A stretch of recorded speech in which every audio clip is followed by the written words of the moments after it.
Been away for a while. Apologies. You know, it is the life, man. Life. Finally get some beers bottled. So this is going to be the goes off, guys. This is going to goes off. This is a Pear and Guava. I can't even read that in my road, so okay, I know what it says. Pear and Guava goes up. And the nothing, the goes are the darkness. The goes are the darkness.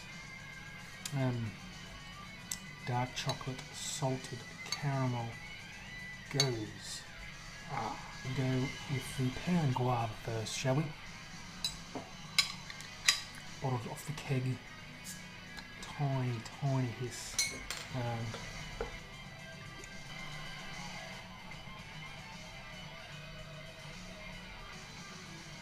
Well, it's not so bad, is it? Actually, I'm sure that head will disappear pretty quickly. But it's beautiful, light. Check it. Nice, white, creamy head. Nice, tight, compact bubbles. So this is Pear and Guava puree added to primary after primary fermentation. Dyed. So it looks good. Looks good. So the smelly, eh? Have a whiff. You definitely got a pear cider thing happening there. It's not distinct like cider, but you get that. I guess you get that pear, so it makes you think of cider.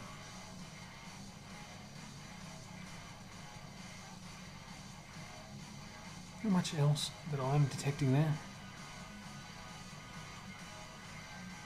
Don't really get any sourness on the nose, any tartness. A lot in the way of salt, no real malt. It's basically pear, mild pear aroma.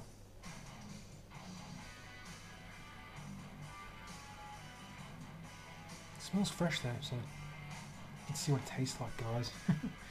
Pear and Guava. It goes. It looks nice, eh? The colour clarity is pretty bad.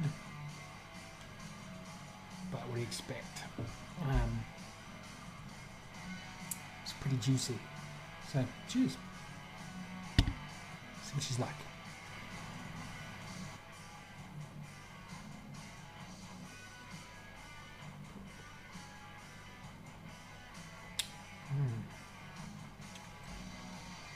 Definitely pear. Much more of the pear, but there is another fruit flavour there. Cuts through the pear, but you get the pear initially. And some fruit, other fruit flavour I can't really describe. Comes through as well.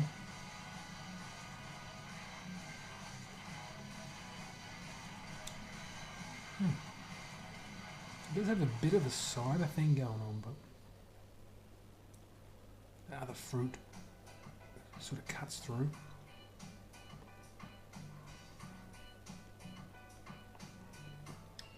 Not super salty, already tart, touch tart at the end, but not really. I mean, it looks pretty nice. Tastes alright. I mean, you can drink it very easily. Sort of like easy session beer, 4.5%.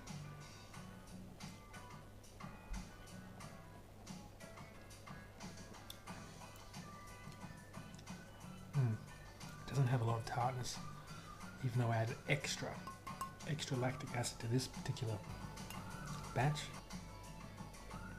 I'd say the Pear and Guava work together. Possibly either cut half of the pear out and stick with the same amount of guava because the pear is such a strong flavour, or up the guava. Oh, it's not bad.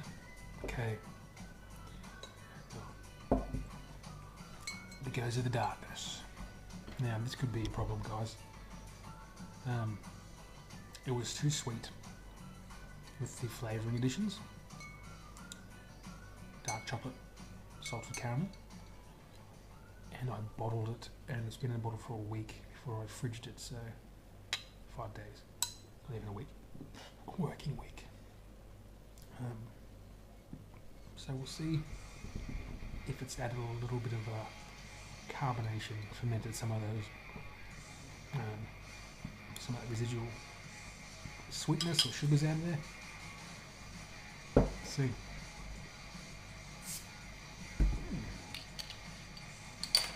Some smoke.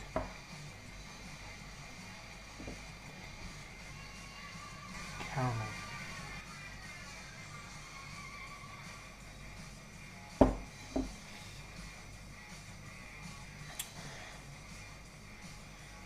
She's black, guys. She is a dark chocolate salted caramel Gose. Gose in the darkest. Now, from initial test, that head does not stick around, and the carb. Well, the carb's alright by the looks of it. Streaming bubbles up, but no real head. It's just died off completely. Anyway. So it doesn't look great, and the glass doesn't have a very good appearance. It smells like, literally like caramel. Like salt caramel. Alright. Still got bubbles streaming up there, just doesn't hold a head. Cheers.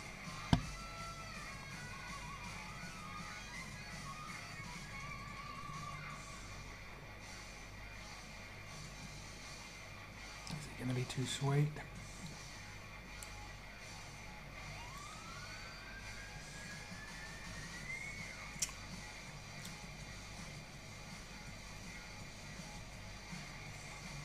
It's not super sweet actually. Whether that's has fermented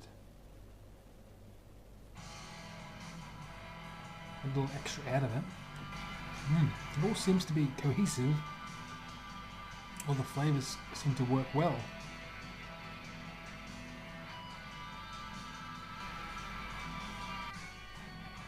I swear you get this like cherry ripe, you know, like cherry raspberry, chocolate, you know, flavour instantly as soon as it hits your tongue. And then it just completely changes.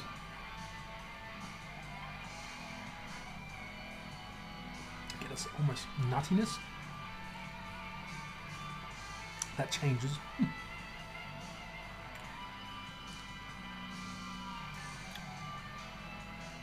can smell the dark chocolate on the nose as well. You don't get a lot of that flavour. I don't know what the back end, because you salty tartness. Not massive though, it's not puckering or anything. It's a cool beer. I'm just going to leave it in the bottles to I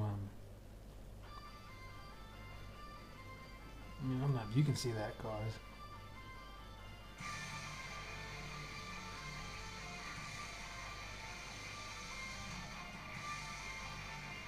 There's definitely bubbles come up through.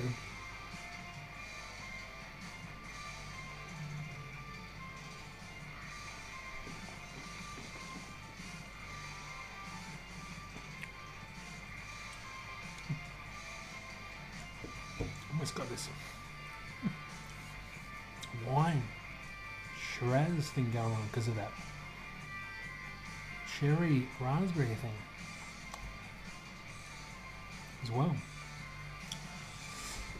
And that guy, crazy. What else has been happening? Yeah, life's been hectic, crazy. Yeah, like I said, my son has turned 5. You know, work stuff's going on. Busy, just busy. But yeah, my son turned 5 today. 5.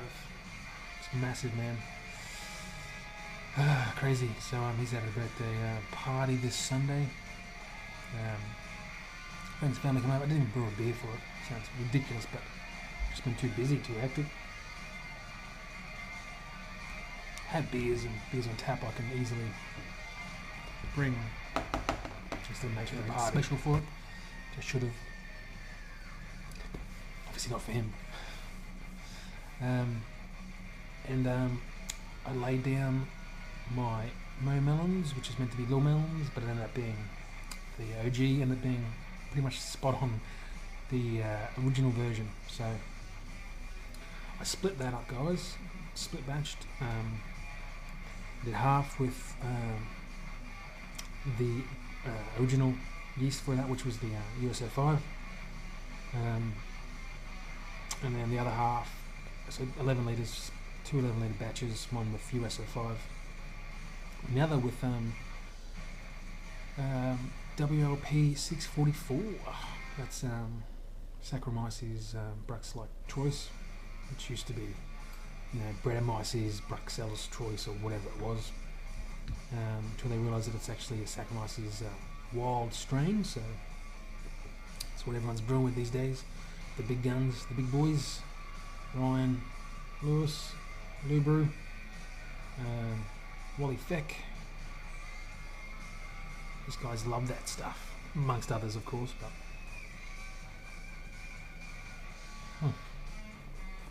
wow,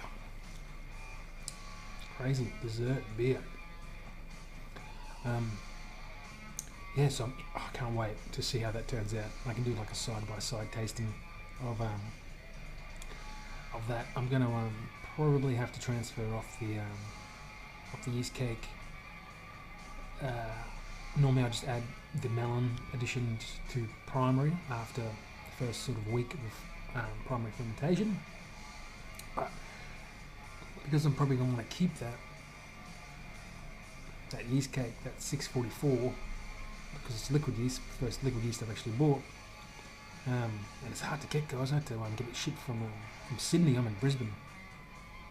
Couldn't get any here in Brisbane. A couple of places could have ordered it in, but it would have taken weeks, so these guys had vials, so I just got it shipped. Didn't cost much for shipping. It was here in like 2 days. When I got it, it was still cold. It was all wrapped up in those gel packs, and then I had inside of another heat retardant, package thing. So that was cool. Like I said, it's still cold when I got it, so that was awesome to know. But it should still be viable, 100%. Well, yeah, still in date. I think it's got another 4 months or something like that. So it's reasonably new as far as I'm aware. I think it's 4 months, something like that. Anyway, I can't remember exactly, but anyway, so probably going to keep that cake and use it again. Another couple of batches. That was 644.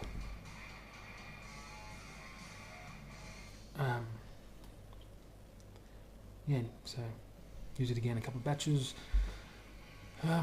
See how it goes in some different beers. Just make some IPAs and whatever, and see how they turn out.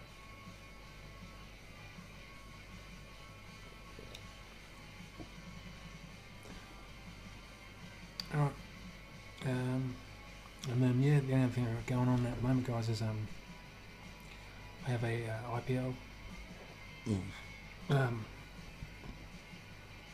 Fermented with I